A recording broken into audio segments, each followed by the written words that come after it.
मरियम एक निहायत तजस्सुस भरी बच्ची थी, जिसे नई जगहों को खोजने का शौक था। एक दिन वो अपने गांव के करीब मौजूद घने और अंधेरे जंगल में चली गई, जिसके बारे में सब लोग कहते थे कि वहां जाना खतरनाक है।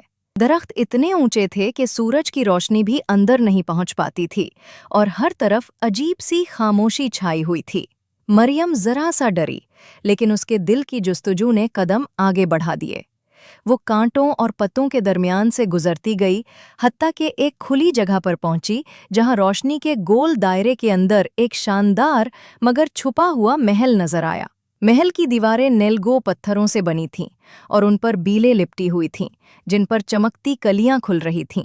दरवाज़ा खुद ब खुद खुला और अंदर से नर्म सी रोशनी बाहर आई। मरियम ने अंदर झांका तो देखा कि हॉल में शीशे की झार फानूस लटक रहे हैं और सुनहरी फर्श पर रोशनी झलक रही है।